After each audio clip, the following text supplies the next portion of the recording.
Muy bien, hermanos. Juan capítulo 1, versículo 29 al 34, es la porción de texto que vamos a estudiar hoy.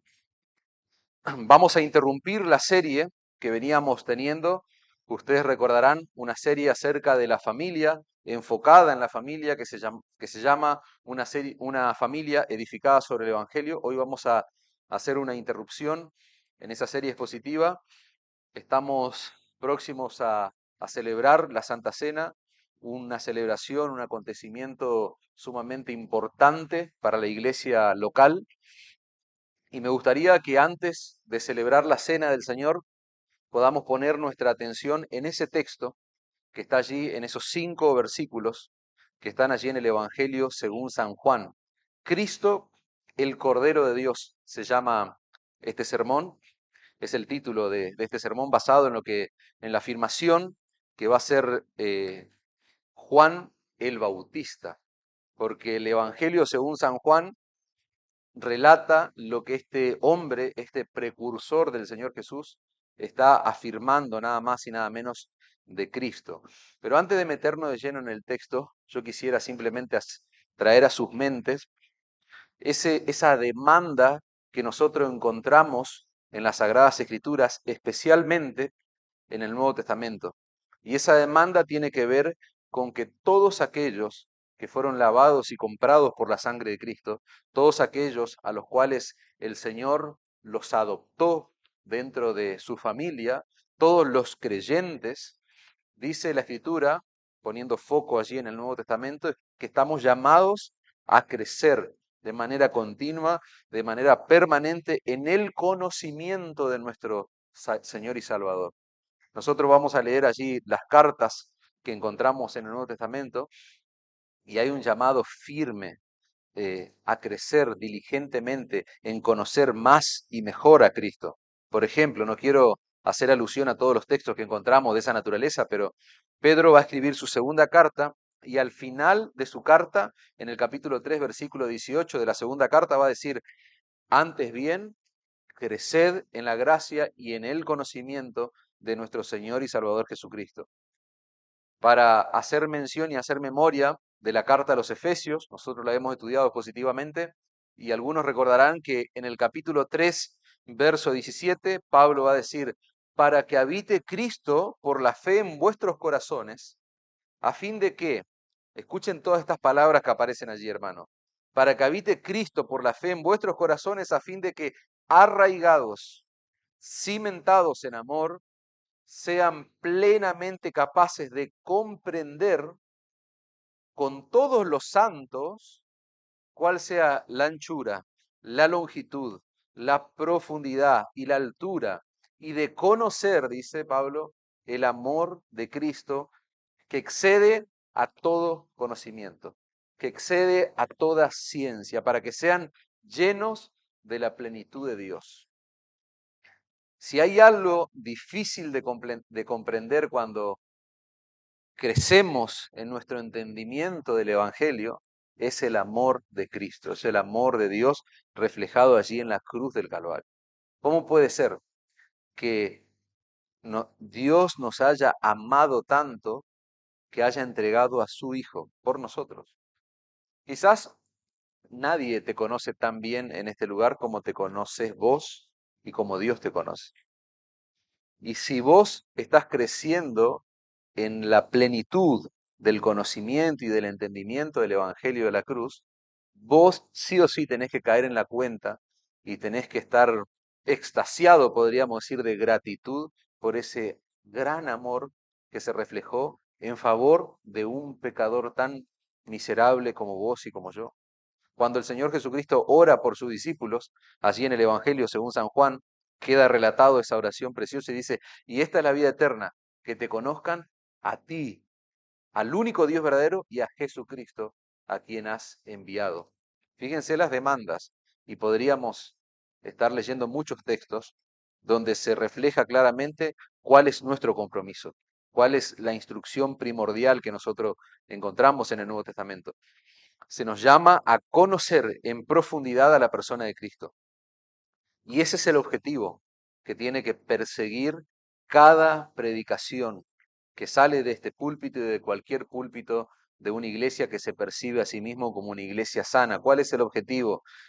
Presentar a Cristo desde cada texto de las Escrituras, no solo del Nuevo Testamento, sino desde cada pasaje, desde cada porción de las Escrituras. Cuando predicamos, proclamamos a Cristo, presentamos a Cristo. ¿Por qué? Porque cuando exponemos nuestra vida a la predicación fiel de la Escritura, queremos contemplar a Cristo desde su palabra, desde la propia Escritura. Cuando Pablo le escribe a los Corintios, un texto que también lo hemos estudiado expositivamente, en el 2 Corintios capítulo 3, versículo 18, va a decir, por tanto nosotros todos, fíjense ese verbo, mirando, dice, a cara descubierta como en un espejo, la gloria del Señor, somos transformados de gloria en gloria en la misma imagen como por el Espíritu del Señor. La Biblia de las Américas me gusta cómo traduce ese verbo mirando. Dice, nosotros todos con el rostro descubierto, contemplando, es el verbo que se utiliza allí. Como en un espejo la gloria del Señor, estamos siendo transformados en la misma imagen de gloria en gloria como por el Señor, el Espíritu Santo es. Pablo dice, somos transformados, somos santificados en la idea, en la medida en que contemplamos a Cristo, en la medida en que contemplamos la gloria de Cristo en el Evangelio. Por eso, la predicación cristocéntrica es la predicación que exalta a Cristo y su obra en la cruz. Contemplar no es simplemente mirar, hermanos. Contemplar no es simplemente ganar u obtener un conocimiento mental, intelectual, acerca de Cristo. Contemplar implica detenerme en un lugar. Contemplar implica reflexionar, implica pensar seriamente y profundamente acerca de quién, acerca de Cristo, acerca de su gloria reflejada allí a lo largo y a lo ancho de ese mensaje precioso que es el Evangelio. Y eso, hermano, es lo que vamos a hacer cuando nos acerquemos a Juan capítulo 1, versículo 29 al 34. Antes de volver a leer nuevamente, lo hemos leído en el tiempo de oración, pero vamos a leerlo nuevamente. Yo quisiera simplemente hacer una mirada panorámica del contexto, de lo que rodea allí a nuestro pasaje. Nosotros sabemos que el último libro del Antiguo Testamento es el libro del profeta Malaquías. Al final de ese libro, pueden buscar, por favor, Malaquías capítulo 4, versículo 5. Mientras ustedes buscan, yo les cuento que al final de ese libro, en el último capítulo, hay algo sumamente interesante, porque los versículos finales de Malaquías apuntan a una figura profética de nombre Elías, una figura que de acuerdo al pasaje tenía que venir a introducir el día grande del Señor, el día temible del Señor, esta figura que se le identifica como Elías. Malaquías 4:5 dice, he aquí yo os envío el profeta Elías, antes que venga el día de Jehová grande y terrible. Él hará volver el corazón de los padres hacia los hijos y el corazón de los hijos hacia los padres, no sea que yo venga y hiera la tierra con maldición. Luego de esa profecía que quedó allí expresada en esa parte de la escritura, luego de esa profecía pasaron 4 siglos, hermano, 400 años donde no hubo un profeta de parte de Dios. Podríamos decir que esos fueron los 4 siglos de silencio de parte de Dios. Pero cuando nosotros nos enfocamos y ponemos nuestra atención en el Nuevo Testamento, vamos a encontrar a un hombre que aparece como de la nada, supuestamente. Ese hombre es nada más y nada menos que Juan el Bautista. Y él comienza a hablar de una persona que él vino a presentar. Esa va a ser su carta de presentación, valga la redundancia. Él comienza a hablar de una persona que él vino a introducir, esa es la idea. Y cuando los judíos comienzan a escuchar a Juan el Bautista, obviamente empiezan la batería de preguntas que surgen en la mente de estas autoridades, estos líderes religiosos judíos. Escuchan la predicación, escuchan la presentación de Juan el Bautista, y en Juan 1:19, por ejemplo, dice, cuando los judíos enviaron de Jerusalén sacerdotes y levitas para que le preguntasen, ¿tú quién eres? Confesó y no negó, sino confesó, yo no soy el Cristo. Y le preguntaron, dice el verso 21, ¿qué pues? ¿Eres tú Elías? Dijo, no soy. ¿Eres tú el profeta? Y respondió, no. Fíjense que las preguntas fueron incisivas, las preguntas tenían un objetivo claro y las respuestas de Juan el Bautista fueron contundentes. Los judíos, en un momento, ellos pensaron que tal vez era ese profeta del cual habló Moisés en Deuteronomio capítulo 18. Dice Deuteronomio capítulo 18, versículo 15 en adelante, voy a leer lenguaje actual. Un día nuestro Dios escogerá de entre ustedes a un hombre que será profeta como yo. Cuando estábamos en el monte Horeb, ustedes me dijeron que no querían escuchar la voz de Dios, ni ver el fuego desde donde Dios hablaba, pues no querían morir. Pues bien, nuestro Dios les dará el profeta que pidieron y ustedes deberán obedecerlo en todo. Hubo una serie de interrogantes, de planteos, de preguntas, de confusión en la mente de los judíos que escuchaban a Juan el Bautista. Y frente a todas las negativas de Juan el Bautista, ellos siguen insistiendo. En el verso 22 de nuestro texto dice, le dijeron, pues ¿quién eres? Para que demos respuesta a los que nos enviaron. ¿Qué dices de ti mismo? Claro, esos sacerdotes, esos líderes judíos fueron enviados para investigar quién era esta persona. Ellos tenían que llevarse una respuesta, ellos tenían que llevarse la identidad de esta persona. La confusión de estos hombres era entendible, porque ellos sabían que el último anuncio del Antiguo Testamento era de que vendría un Elías, un tal Elías. Y durante 4 siglos ellos no habían escuchado nada y de repente aparece en escena Juan el Bautista. Miren la respuesta que él da en el versículo 23, Juan 1, 23. Yo soy la voz de uno que clama en el desierto. Enderezad el camino del Señor, como dijo el profeta Isaías. La lenguaje actual va a decir, yo soy el que grita en el desierto. Prepárenle el camino al Señor. Es increíble, hermano, que los judíos ultraortodoxos en nuestros días, hasta el día de hoy, la primera noche de celebración de la Pascua judía, ellos dejan una silla vacía en su mesa porque ellos están esperando todavía a este Elías que había de venir. Ellos están esperando que aparezca ese Elías que fue profetizado en Malaquías capítulo 4 para que el que iba a anunciar al Mesías. Eso es impresionante. Como Elías no murió, entonces ellos están esperando para que vuelva a aparecer antes de la llegada del Mesías. El verso 24 de nuestro texto dice, y los que habían sido enviados eran los fariseos, eran de los fariseos. Y le preguntaron y le dijeron, ¿por qué pues bautizas si tú no eres el Cristo, ni Elías, ni ese profeta que mencionó Moisés? Verso 26 dice, Juan les respondió diciendo, yo bautizo con agua, mas en medio de vosotros está uno a quien vosotros no conocéis. Este es el que viene después de mí, el que es antes de mí, del cual yo no soy digno de desatar la correa del calzado. Ni siquiera merezco ser su esclavo, dice la lenguaje actual. ¿Se dan cuenta de la conciencia de Juan con respecto a aquel que él vino a anunciar? Así es como Juan el Bautista comienza a identificarse, hermano, a sí mismo y cómo él identifica a aquel a quien él vino a introducir.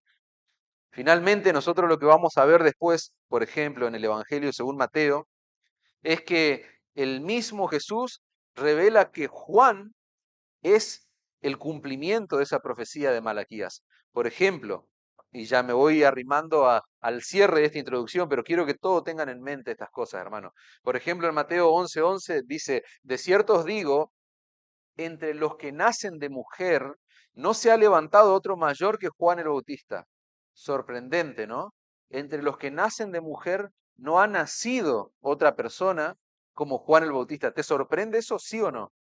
Increíble, wow, qué descripción de Juan. Pero dice, pero el más pequeño en el reino de los cielos, mayor es que él.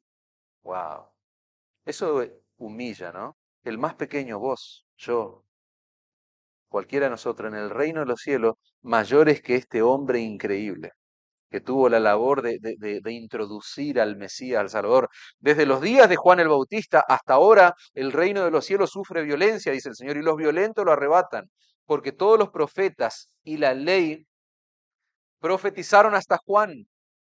Y si queréis recibirlo, si ustedes quieren recibirlo a él, dice, él es aquel Elías que había de venir. El que tiene oídos para oír, oiga. El Señor está confirmando que Juan era ese hombre que iba a aparecer antes de su llegada. Juan en su presentación dijo que él no era el Elías, que él, cuando lo confrontaron, dijo, no, yo no soy ni el Cristo, no soy, no soy Elías. Y no es que él está contradiciendo la afirmación que posteriormente va a hacer el Señor Jesucristo, sino que él no se veía a sí mismo, hermanos, como el cumplimiento de la profecía de Malaquías.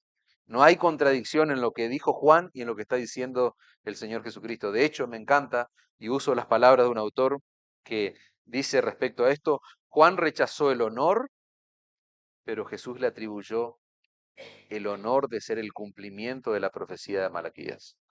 Él rechazó eso, pero el Señor le atribuyó ese semejante honor. Dicho todo esto, hermano, espero que haya servido para introducirnos en Juan 1, 29 al 34, que es nuestro pasaje. Al siguiente día, el siguiente día vio Juan a Jesús que venía a él y dijo, he aquí el Cordero de Dios que quita el pecado del mundo. Este es aquel de quien yo dije, después de mí viene un varón, el cual es antes de mí, porque era primero que yo. Y yo no le conocía, mas para que fuese manifestado a Israel, por esto vine yo bautizando con agua. También dio testimonio diciendo, vi al Espíritu que descendía del cielo como paloma y permaneció sobre él. Verso 33 dice, y yo no le conocía, pero el que me envió a bautizar con agua, aquel que me dijo, sobre quien veas descender el Espíritu y que permanece sobre él, ese es el que bautiza con el Espíritu Santo. Y yo le vi y he dado testimonio de que este es el Hijo de Dios. Amén. Fíjense qué introducción hace Juan de nuestro Señor Jesucristo. Fíjense cómo introduce a Cristo. ¿Qué identidad le da? ¿Qué identificación le da? El Cordero de Dios que quita el pecado del mundo. El Cordero de Dios, hermanos. Yo quisiera detenerme para que juntos meditemos, contemplemos, como decíamos al principio, a la luz de la Escritura, qué implicaciones tiene para nuestra vida esta identidad que recibe el Señor Jesucristo de su precursor, de Juan el Bautista. Fíjense que es sumamente interesante que Juan no lo presenta con un título más llamativo quizás para la nación hebrea, para el pueblo judío, un título más aceptable quizás. Él usa el Cordero de Dios, pero tranquilamente podía haber usado algo más llamativo para empatizar con los judíos. Este es el Mesías de Dios, el Mesías prometido, el Mesías anunciado, porque en definitiva eso era lo que estaban esperando los judíos. En vez de identificarlo con un título de renombre, él lo identifica como el Cordero de Dios. Pero no cualquier Cordero, sino el Cordero de Dios que quita el pecado del mundo. No solamente el pecado de la nación de Israel, sino el pecado del mundo. Para los judíos, la identificación de la persona de Cristo con un Cordero tuvo un impacto tremendo, tuvo un impacto terrible en sus mentes. Pero ese, hermanos, un impacto negativo, claramente, porque ellos no querían que su Mesías, su rey, ¿cómo va a venir como un cordero? Ellos sabían, en el inconsciente colectivo de esa gente, sabían qué significaba, qué representaba la imagen de un cordero. Pero ese es el mejor título que Juan el Bautista le pudo haber dado a Cristo, hermano, porque esa identificación, esa presentación, esa introducción de la persona de nuestro Señor y Salvador Jesucristo representa la misión primaria de Cristo en su primera venida. Él va a venir como un león ahora, hermano, en su próxima venida, pero él ahora, Juan lo está introduciendo porque él vino como un cordero. Los judíos hubiesen preferido escuchar, este es el rey, lleno de poder político y militar que los va a librar del imperio romano, pero no fue así. El título que Juan el Bautista le da a Cristo representa dos verdades fundamentales, hermano. Juan está apuntando a la misión de Cristo. Él no viene con poder político y militar, no, él es un cordero. Esas personas sabían muy bien cuál era el uso que se le daba a un cordero. Pero hay otra verdad fundamental que significa esa representación, esa introducción. Con ese título, Juan está vinculando a Cristo con las revelaciones que se hicieron en el Antiguo Testamento acerca de Cristo. Con las revelaciones, con las prefiguraciones que hay en el Antiguo Testamento de Cristo. En otras palabras, Juan está diciendo básicamente que Cristo es el cumplimiento literal de todo lo que fue dicho anteriormente, de todo lo que fue anunciado previamente. Nosotros sabemos, hermano, que la palabra cordero no es un término menor en todo el canon de la Escritura, en toda la palabra de Dios. En el Antiguo Testamento hay una pregunta que es la clave de toda la historia de redención, hermano. En el Antiguo Testamento hay una pregunta que es la pregunta, es la madre de todas las preguntas. En Génesis capítulo 22, versículo 7, aparece esta pregunta y es, ¿dónde está el cordero para el holocausto? ¿Dónde está el cordero para el holocausto? ¿Quieren que recordemos rápidamente la historia que rodea a esa pregunta? Dios le pide a Abraham que sacrifique a su hijo Isaac. Dice la escritura que Abraham se levanta muy temprano en la mañana, toma a su hijo y comienzan a caminar en la dirección donde estaba ese lugar donde se iba a llevar el sacrificio del mismo Isaac. En Génesis capítulo 22, versículo 6 dice, y tomó Abraham la leña del holocausto, madera, y la puso sobre su hijo Isaac. Qué linda figura, ¿no? Isaac, quien iba a hacer el sacrificio, el cordero, cargando madera sobre su hombro. Algún cristotélico diría que estoy viendo ya la figura de Cristo ahí, en esa imagen. Pero bueno, no vamos a dar lugar a esas objeciones. Y tomó Abraham la leña del holocausto y la puso sobre Isaac su hijo. Y él tomó en su mano el fuego y el cuchillo, y fueron ambos juntos. Entonces habló Isaac a Abraham su padre y dijo, Padre mío. Y él respondió, heme aquí, mi hijo. Y él dijo, he aquí el fuego y la leña, mas ¿dónde está el cordero para el holocausto? Y respondió Abraham diciendo, Dios se proveerá de cordero para el holocausto, hijo mío. E iban juntos. Esa historia no se puede leerla y estudiarla en profundidad sin quebrarse, hermanos, emocionalmente, en llanto. Esa pregunta que hace Isaac y la respuesta de Abraham es el corazón del Evangelio, hermanos. La pregunta de Isaac y la respuesta de su padre es el corazón del Evangelio. Es la esencia de nuestra fe. Es la razón detrás de todo lo que nosotros creemos y detrás de todo lo que nosotros hacemos en consecuencia a eso que creemos. Por eso decíamos antes que es la clave de toda la historia de redención. ¿Dónde está el cordero para el holocausto? Lo que sucede en Génesis 22, hermano, es la antesala de lo que está ocurriendo miles de años después en Juan 1:29. Muchos años después, no sé si miles, tendríamos que estudiar bien cronológicamente. Hay algunos que dicen unos 1800 años después. Pero muchos años después, para no errarle, la respuesta a esa pregunta iba a tomar forma humana y tangible. ¿Saben quién? En la misma persona de Cristo. Miles de años después, repito, esa respuesta iba a tomar forma humana y tangible en la persona de Cristo. La introducción que está haciendo Juan el Bautista en nuestro texto es la respuesta a Isaac. La introducción que hace del Mesías es la respuesta a Isaac y es la confirmación de que Abraham tenía mucha razón, hermanos. ¿Por qué? Porque finalmente Dios proveyó el cordero.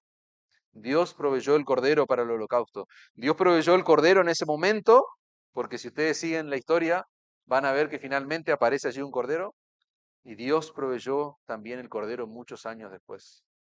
Y ese cordero es Cristo. El Evangelio, hermanos, es la gloriosa noticia de que Dios, el Padre, proveyó al Hijo como cordero. No hay lógica humana que pueda procesar eso. No hay inteligencia ni humana ni artificial que pueda darnos más luz para entender lo que ocurrió allí en la cruz del Calvario, hermanos. Repito, ¿qué es el Evangelio? Es esa gloriosa noticia que nos anuncia que Dios el Padre proveyó al Hijo como Cordero para que tus pecados y los míos sean castigados en ese Cordero, en Cristo. Eso es lo que celebramos hoy, hermanos. Eso es lo que recordamos al momento de participar de esos símbolos. Eso es lo que debemos recordar y celebrar cada día de nuestra existencia. La pregunta es, ¿le das gracias a Dios a la mañana por ese cordero que fue inmolado por vos? Yo ahora voy a hablar mucho del cordero, hermano, porque quiero que eso sature nuestra mente, nuestro corazón. Ese es el mensaje que nosotros nos predicamos a nosotros mismos, de que Dios el Padre proveyó un cordero por mis pecados. En la persona de Cristo fueron castigados mis pecados. Ese mensaje yo debo predicarme todos los días. Ese es el mensaje que nosotros proclamamos al mundo, a aquellos que están perdidos. Cristo, el Cordero de Dios, que quita el pecado del mundo. A Él, mirad, a Él id, a Cristo. Cuando Abraham pronunció esas palabras, hermanos, en respuesta a la pregunta que hace Isaac, probablemente Abraham no estaba tomando dimensión de todo lo que iba a ocurrir, pero lo que él estaba haciendo y lo que él dijo era una clara referencia a que Dios iba a proveer en el futuro, a Cristo. Era una clara referencia a lo que Dios iba a hacer. La escena que está ocurriendo allí en el monte Moriah de Génesis 22 es la representación, es una fotografía, es un adelanto de la escena mayor que iba a ocurrir allí en el monte Calvario. Abraham entendió, hermano, de alguna manera lo que estaba ocurriendo allí, porque el mismo Señor Jesucristo, en Juan capítulo 8, va a decir, Abraham, vuestro padre, se gozó de que había de ver mi día, dice, y lo vio y se gozó. La Nueva Traducción Viviente dice, Abraham, el padre de ustedes, se alegró mientras esperaba con ansias mi venida, la vio y se llenó de alegría. De alguna manera, él sabía que estaba haciendo referencia a algo mayor que iba a ocurrir. Hay unidad, hermanos, hay armonía entre lo que ocurre en Génesis 22 y la introducción que está haciendo nuestro querido Juan el Bautista acerca de la persona de Cristo en Juan capítulo 1.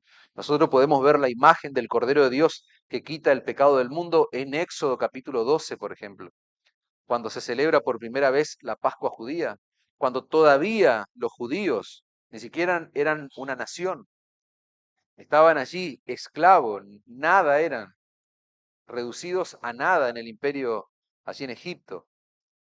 Cuando todavía estaban esclavizados, cada familia tenía que sacrificar un cordero, dice la Escritura, y pintar con sangre, con la sangre del cordero, los dinteles de las puertas, para que cuando el ángel de la muerte viniera y visitara ese lugar, pasara por alto esos lugares donde estaba la marca de sangre sobre el dintel.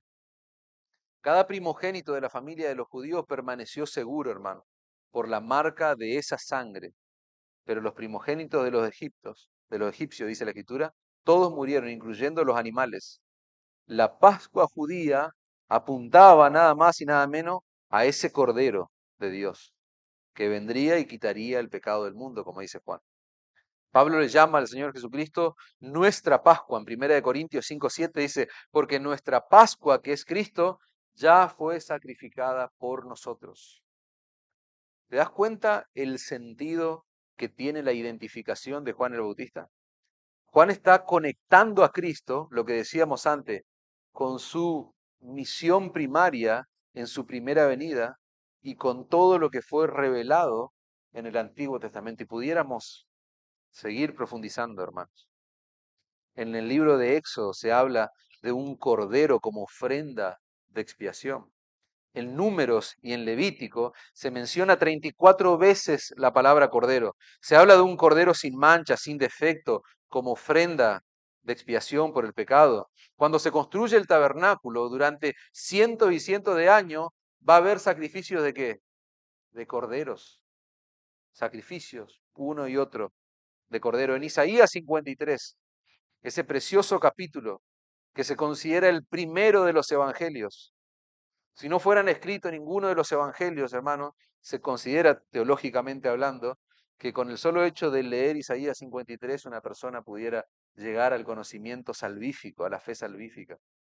En Isaías 53 es interesante lo que dice el profeta Isaías. Dice, angustiado él, versículo 7, y afligido, no abrió su boca, como cordero fue llevado al matadero y como oveja delante de sus trasquiladores, enmudeció y no abrió su boca. Eso es lo que hacen los corderos, hermano, cuando van camino al sacrificio. 700 años después va a ocurrir esto que el profeta Isaías está proclamando, que está adelantando, que está profetizando. Y ocurrió tal cual él lo dijo. A Cristo lo acusaron de blasfemo, hermano, por decir que él era Dios. Lo acusaron de comer y de beber con pecadores. Esas palabras, comer y beber, tienen la connotación de ser un glotón y un borracho, como aparece en Marcos capítulo 2, versículo 16. Lo acusaron de expulsar demonios por el poder de Belcebú. Ahora vamos a ver el poder que actuaba en Cristo, porque Juan lo menciona. Pero el Señor recibió semejante acusación. Lo acusaron de no estar bien de la cabeza.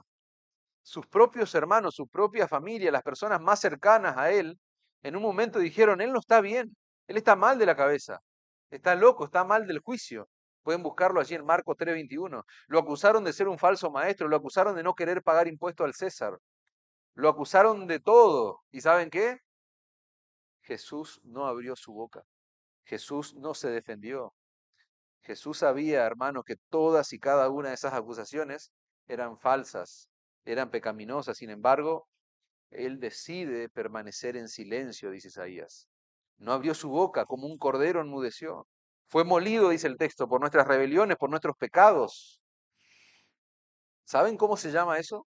Si tuviéramos que bajarlo a tierra, a nuestras vidas. ¿Saben qué nombre, con qué nombre podemos identificar ese acto que Cristo está llevando adelante? Eso se parece mucho al perdón, hermanos.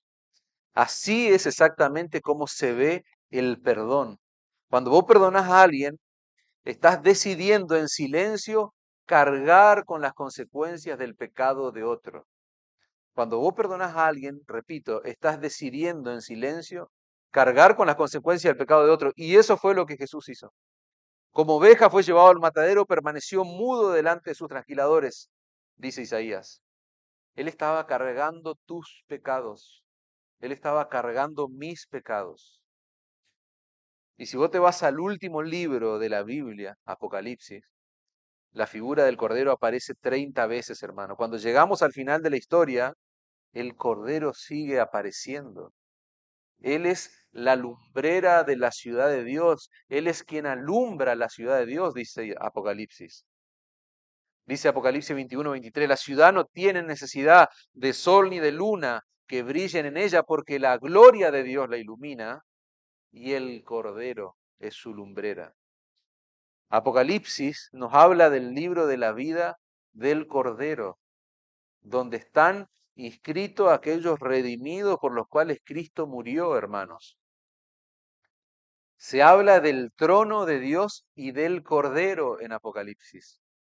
Apocalipsis nos habla de Dios el Padre sentado en el trono junto a quién? Junto al Cordero. Esta imagen que Juan el Bautista está plasmando en la retina de esa gente que lo está oyendo, en la mente, en el corazón de esa gente. Esta imagen que se está construyendo, que queda plasmada en nuestro corazón al leer estas palabras, Juan está estableciendo, hermano, que ese Cordero de Dios que quita el pecado del mundo no va a desaparecer jamás, jamás, hermano. Esa imagen del Cordero de Dios nunca se va a acabar. Aún en la eternidad nosotros vamos a celebrar esa identidad, hermano. Los redimidos van a cantar por la eternidad alrededor de quién? Alrededor del trono.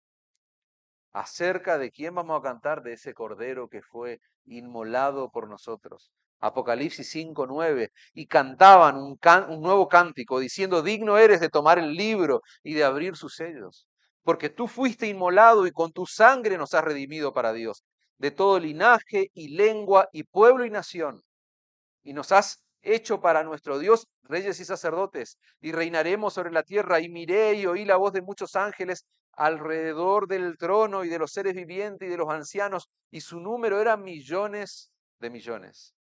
¿Qué decían a gran voz? El Cordero que fue inmolado es digno de tomar el poder, las riquezas, la sabiduría, la fortaleza, la honra, la gloria y la alabanza.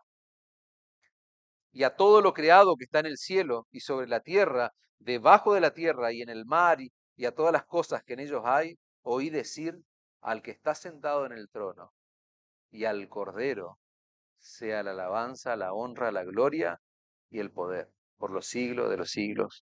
Amén. Amén. ¿Se dan cuenta la importancia que tiene el título que le atribuye Juan al Mesías, a nuestro Señor Jesucristo? El glorioso mensaje del Evangelio, hermanos, le anuncia al pecador que Cristo, solo Cristo, es ese Cordero glorioso que puede quitar su miseria, que puede quitar su pecado. El Cordero de Dios es un título que llama a todos los pecadores a correr hacia el único lugar donde pueda ser quitado su miseria, donde puede ser quitada su maldad. Fíjense lo otro que Juan el Bautista dice de Cristo, verso 30. Este es aquel de quien yo dije, después de mí viene un varón, el cual es antes de mí porque era primero que yo. Dice la lenguaje actual, después de mí viene uno que es más importante que yo porque existe desde antes de que yo naciera. Claramente vemos, hermano, que Juan el Bautista sabe muy bien cuál es su lugar en el plan de Dios. Juan tiene claro quién es él y quién no es él. Juan tiene claro quién es Cristo. Él solo se identifica como una voz que clama, una voz que proclama, que predica, que anuncia. Juan el Bautista dice que Cristo era antes que él porque es primero que él. ¿Y cómo comienza el Evangelio según San Juan? Versículo 1 del capítulo 1. En el principio era el verbo, y el verbo era con Dios, y el verbo era Dios. Este era en el principio con Dios, todas las cosas por Él fueron hechas, y sin Él nada de lo que ha sido hecho fue hecho.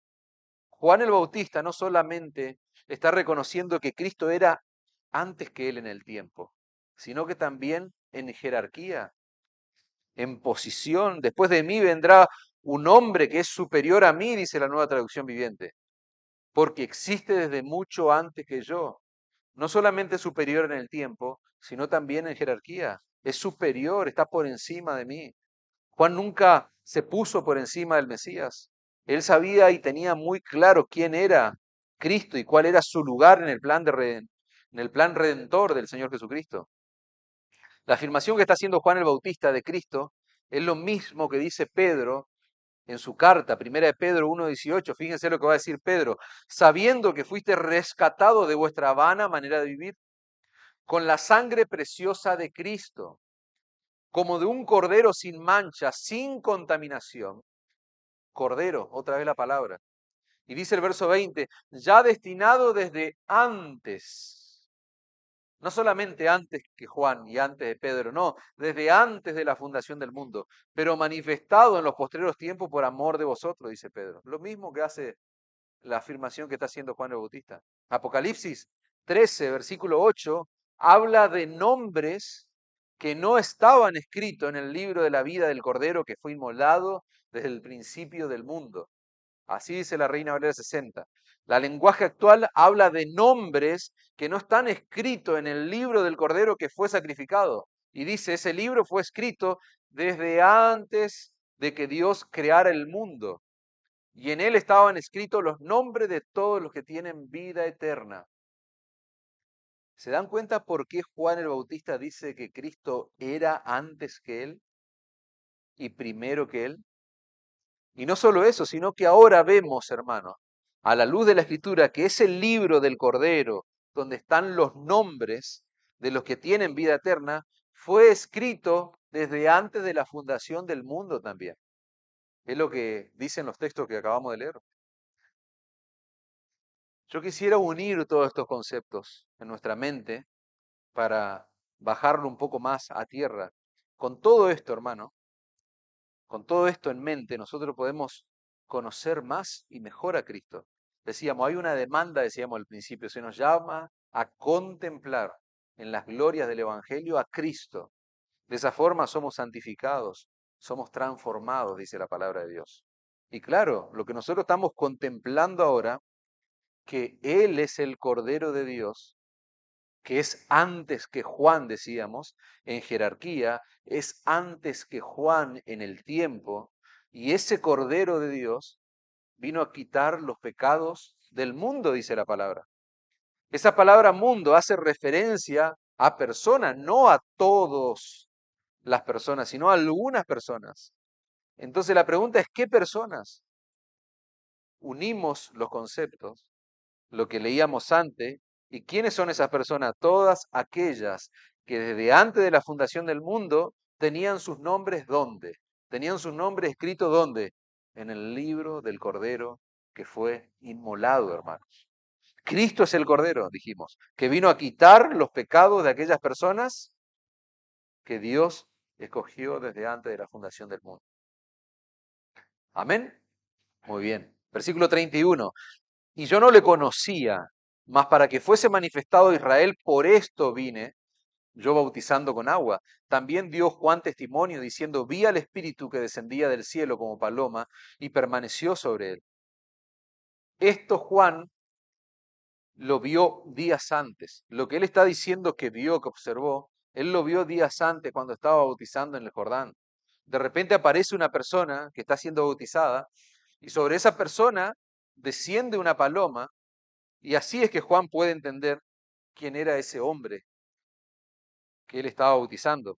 Dice el verso 33, y yo no le conocía, pero el que me envió a bautizar con agua, aquel me dijo, sobre quien veas descender el Espíritu y que permanece sobre él, ese es el que bautiza con el Espíritu Santo.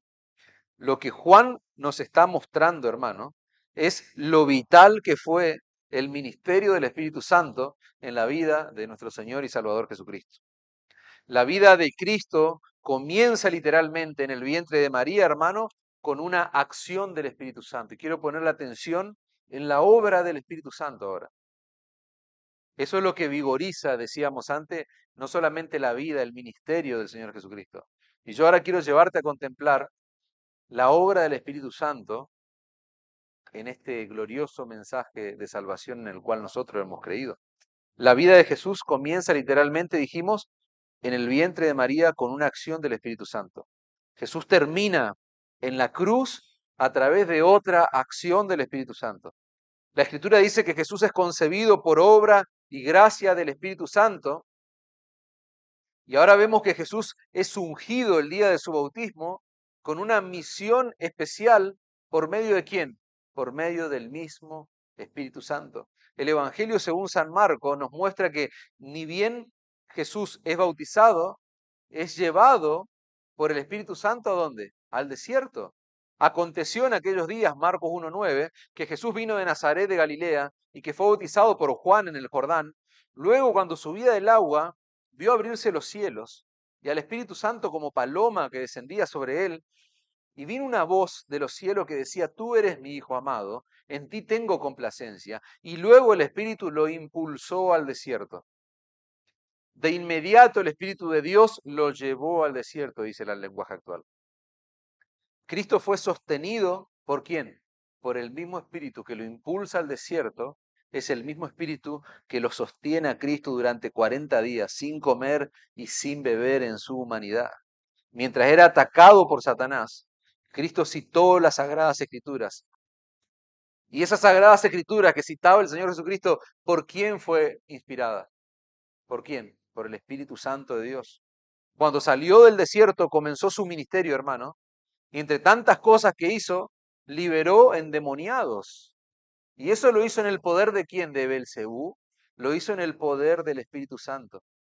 Es importante, hermanos, es crucial, es trascendental que entendamos que Jesús no hizo su ministerio en su propio poder, en su propia fuerza, porque Él tenía poder para hacerlo, como la segunda persona de la Trinidad.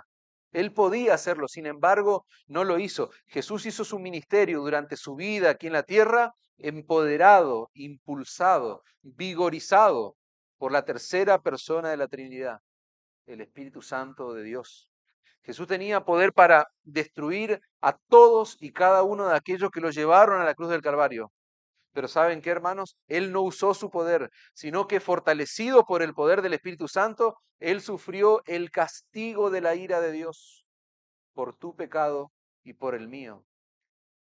¿Fortalecido por quién? Por el poder del Espíritu Santo. Hebreos 9:14, la sangre de Cristo, el cual mediante el Espíritu eterno se ofreció a sí mismo sin mancha a Dios, limpiará vuestras conciencias de obras muertas para que sirváis al Dios vivo, dice el lenguaje actual, por medio, porque por medio del Espíritu que vive para siempre, por medio del Espíritu, dice que vive para siempre, Cristo se ofreció a sí mismo como sacrificio sin mancha por el pecado. Su sangre nos purifica para que estemos seguros de que hemos sido perdonados y para que podamos servir a Dios que vive para siempre.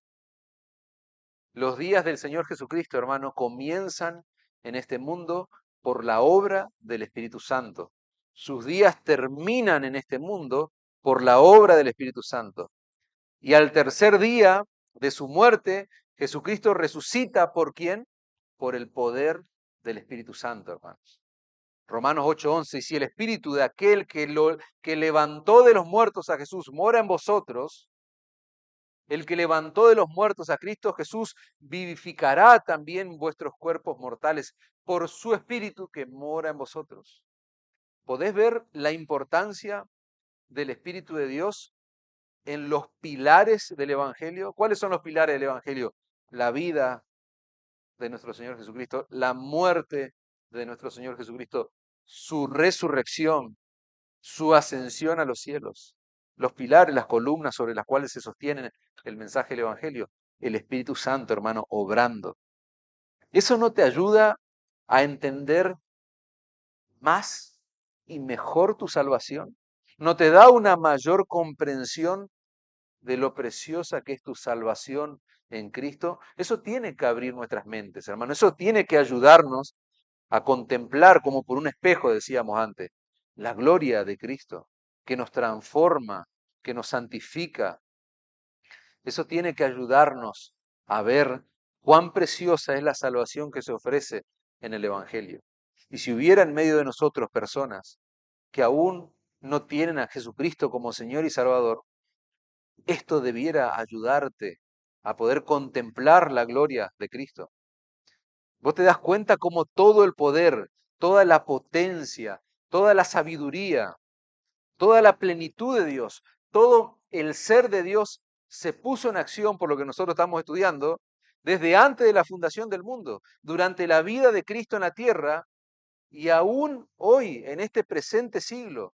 Todo el poder de Dios, la Trinidad en su conjunto, obrando para la salvación de pecadores. ¿Vos entendés eso?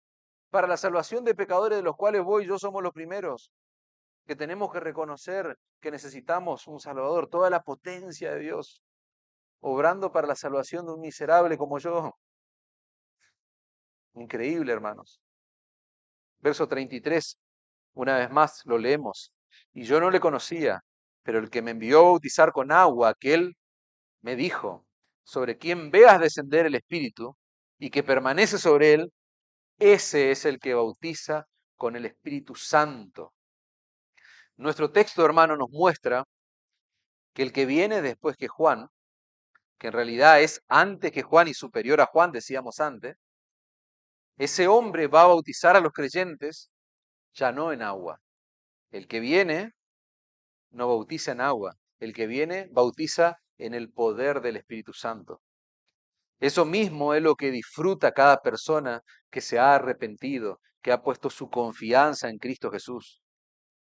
El Espíritu Santo mora en esa persona, en todos aquellos que se han arrepentido de sus miserias y han clamado por misericordia y perdón.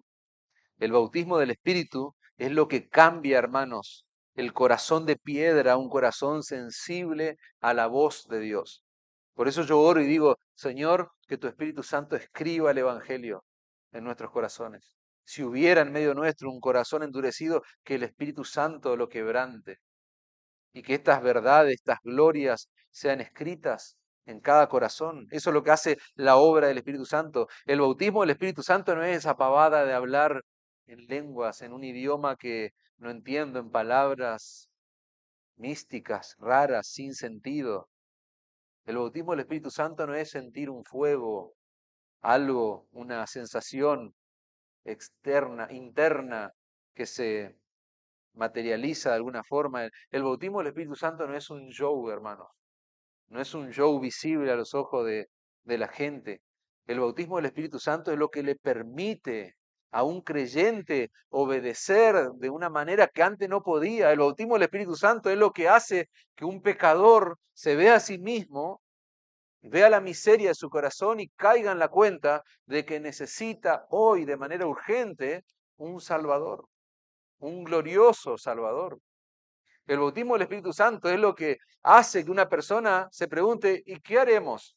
¿Se acuerdan la proclamación de Pedro allí? Los judíos trastornados por la obra del Espíritu Santo en esa predicación, ¿qué haremos? ¿Qué vamos a hacer? Es el Espíritu de Dios, hermano, que trae arrepentimiento y fe para que podamos responder al mensaje del Evangelio. Es el Espíritu Santo el que ilumina el entendimiento tuyo y mío para comprender las Escrituras, el mensaje de las Escrituras. Es el Espíritu Santo quien pone en nosotros el querer como el hacer, como dice Pablo. Es el Espíritu Santo, ese agente de santificación en nuestra vida, que nos ayuda a obedecer a Dios, nos ayuda a obedecer su palabra. Es el Espíritu Santo el que nos guía a toda verdad, nos recuerda la verdad, nos recuerda el Evangelio, nos hace sentir miserable cuando pecamos. Es el Espíritu Santo el que produce ese fruto, esas características del fruto del mismo Espíritu en nosotros. Amor, gozo, paz, paciencia, benignidad, bondad, fe, mansedumbre, templanza. Es el Espíritu Santo el que nos capacita para poder amar a Dios, para poder amar al prójimo, para poder adorar genuinamente a Dios. Juan el Bautista, durante su ministerio, hermano, proclamó a ese Mesías que bautizaría con el Espíritu Santo a todos aquellos que creerían en él. Por último, Juan dice que este era el Cordero de Dios, pero también va a decir que este es el Hijo de Dios. Versículo 34, y yo le vi y he dado testimonio de que este es el Hijo de Dios. Cristo es el Hijo de Dios, hermano, desde toda la eternidad. El Hijo que ha existido con Dios el Padre desde que Dios ha sido Dios, es decir, desde siempre, desde antes de que todo existiera. Juan no está dando testimonio como un invento suyo. Juan no está sacando algo de su imaginación, sino que Dios mismo ha dado el mismo testimonio de Juan. En Marcos 1:10, luego, cuando subía del agua, vio abrirse los cielos y al Espíritu como paloma que descendía sobre él. Y fíjense el testimonio que está dando Dios mismo de Cristo. Y vino una voz de los cielos que decía, tú eres mi Hijo en ti tengo complacencia. Lo que presenció Juan es un perfecto cuadro de la Trinidad en acción, hermanos. La misma frase va a aparecer en el monte de la transfiguración que mencionan los evangelios. Por ejemplo, Mateo 17:1. Jesús toma a Pedro, a Jacobo, a Juan, su hermano, y los llevó aparte a un monte alto. Conocemos ya ese relato. Se transfiguró delante de ellos, resplandeció su rostro como el sol, y sus vestidos se hicieron blancos como la luz. Y he aquí aparecieron Moisés y Elías hablando con él. Entonces Pedro dijo a Jesús, Señor, bueno es para nosotros que estemos aquí. Si quieres, hagamos aquí 3 enramadas, una para ti, otra para Moisés y otra para Elías.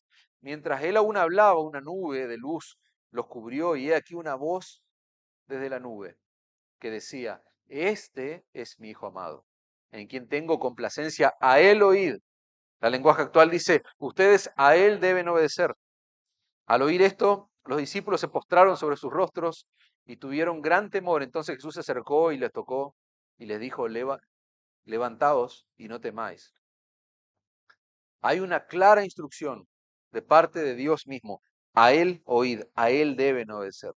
Las escrituras claramente nos muestran que Dios el Padre le dio al Hijo la autoridad para gobernar, hermanos, como Rey de Reyes y Señor de Señores. Y a Él nosotros debemos someternos, en lo que dice la palabra. Eso fue lo que Cristo dijo durante los días posteriores a su resurrección, cuando Él encomienda a sus discípulos la gran comisión. Mateo 28, 18. Toda autoridad, fíjense, la autoridad que le dio Dios el Padre, toda autoridad me ha sido dada en el cielo y en la tierra. Id pues y haced discípulos de todas las naciones, bautizándolos en el nombre del Padre y del Hijo y del Espíritu Santo, enseñándoles a guardar todo lo que os he mandado, y he aquí yo estoy con vosotros todos los días hasta el fin del mundo. Si miramos el proceso, la serie de pasos que rodearon la condenación de Cristo, si miramos los sucesos que rodearon ese acontecimiento en los evangelios, nosotros vamos a ver, hermano, que Pilato, por ejemplo, lo encuentra inocente al Señor Jesucristo. Aún así, Pilato lo envía a Herodes, dice el texto. Herodes lo interroga y no encuentra falta en él. ¿Y qué es lo que hace? Se lo devuelve a Pilato. ¿Qué hace la mujer de Pilato? Terrible. Porque la mujer de Pilato le dice a su esposo que no tengas nada que ver con este hombre. Porque ella había tenido un sueño, dice la Escritura, y había visto que él era un hombre justo. Entonces, líbrate de la sangre de este hombre, no tengas nada que ver con él. Sin embargo, ¿cómo termina el Señor Jesucristo? Termina siendo crucificado. Esa acción de lavarse las manos, esa acción de no querer tener nada que ver con Cristo, terminó condenándolo al Señor Jesucristo. Mientras Jesús cuelga de la cruz, hermano, estoy haciendo memoria de los sucesos que rodearon la crucifixión del Señor. Mientras el Señor Jesucristo cuelga de la cruz, uno de los ladrones que está colgado allí junto a él recibe iluminación de parte de Dios y le dice al otro ladrón, nosotros sufrimos con razón. Nosotros estamos acá por una causa justa, pero este ningún mal ha hecho. El centurión que está a los pies de la cruz dice, este hombre era el Hijo de Dios. Lo mismo que Juan el Bautista está declarando nuestro texto, hermano. El Salvador que se proclama en el Evangelio es el mismo Hijo de Dios. El Salvador que se proclama en el Evangelio no es un hombre común y corriente como muchas otras religiones tienen en el eje, en el centro. No, es el Hijo de Dios. Nosotros proclamamos al Hijo de Dios. Dios lo llamó mi Hijo amado. Los profetas a este Cristo lo llamaron el Mesías. Isaías lo llamó admirable, consejero, Dios poderoso, Padre eterno, príncipe de paz. ¿Saben cómo lo llamaron sus discípulos al Hijo de Dios? Maestro. Juan escribe su evangelio y en el principio de su evangelio lo identifica como el logos o el verbo. El logos que estaba en el principio, el logos que estaba con Dios, la palabra que era Dios, el logos que se encarnó, que se hizo hombre y habitó entre nosotros. ¿Saben cómo lo llamaron los demonios? El Santo de Dios. Cristo vino, hermanos, y cumplió la ley a la perfección. Él fue clavado en una cruz, pagó por los pecados tuyos y los míos, pagó por los pecados de los elegidos de Dios. Tomó la cruz como un instrumento de maldición y ¿saben qué? Para nosotros la convirtió en un instrumento de bendición. Todo eso hizo el Cordero de Dios que quita el pecado del mundo. Por eso Cristo es poderoso para salvar, hermano. Él es poderoso para salvar, porque en el momento de su mayor debilidad, Él estaba derrumbando, desarmando los poderes de las tinieblas. Cristo estaba destruyendo el poder del pecado y del mismo infierno. ¿Saben dónde? En la cruz, en el momento de mayor debilidad suya. Él fue sepultado en una tumba prestada, dice la Escritura, pero al tercer día Él resucita venciendo la muerte, vigorizado por el poder del Espíritu de Dios, leíamos antes. Él cumplió todas y cada una de las profecías que tenía que haber cumplido en su primera venida. Y cuando cumplió todo allí colgando de la cruz, dijo, consumado es, consumado es. Cuando Él iba a ascender, estuvo con sus discípulos y les dijo esa gran comisión que hoy leímos. Id por todo el mundo, haced discípulos a todas las naciones. Bautícenlo en el nombre del Padre, del Hijo y del Espíritu Santo, enseñándoles que guarden y que hagan todo lo que yo les he enseñado. Y yo estoy con vosotros, dice, todos los días hasta el fin del mundo. Leímos que Cristo tiene autoridad en el cielo y en la tierra, y que todo el mundo, hermano, tiene que saber que nadie va al Padre si no es por Él. Y esa es una verdad absoluta, esa es determinante, no hay grises. Eso es el Evangelio. ¿Es blanco o es negro? Nadie puede ir al Padre si no es por Cristo. Solo el Cordero de Dios, que quita el pecado del mundo, tiene autoridad para perdonar y para dar vida. Cristo, hermanos, es el camino de regreso a Dios. No hay otro camino, solo Cristo. Cristo es la verdad que a vos y a mí, si nos arrepentimos y creímos en Él, nos trajo verdadera libertad. Él es la verdad que nosotros hemos creído y Él es la verdad que vos tenés que creer si Cristo no es tu Salvador. Él es el camino, Él es la verdad, Él es la vida, dice Juan. Todo pecador que quiera vivir de verdad, ¿saben a dónde tiene que ir urgente? A Cristo, porque Él es el Hijo de Dios. Él es el Hijo de Dios. ¿Se puede entender mejor con esto por qué vale la pena vivir por Cristo y para Cristo? ¿Se puede comprender mejor? Hay una sola cosa que vos y yo tenemos que hacer, cualquiera sea tu condición, rendirnos a los pies de Cristo. Ese es un ruego, es un clamor. Rendite a los pies de Cristo, vale la pena vivir para Cristo. Dice la Escritura que delante de Él se va a doblar toda rodilla y confesará que Él es Señor y Rey. Toda rodilla se va a doblar delante de Él. Pero hoy Cristo es presentado como ese Cordero que quita el pecado del mundo. Pero el Evangelio también lo presenta, hermanos, como ese león que un día va a rugir.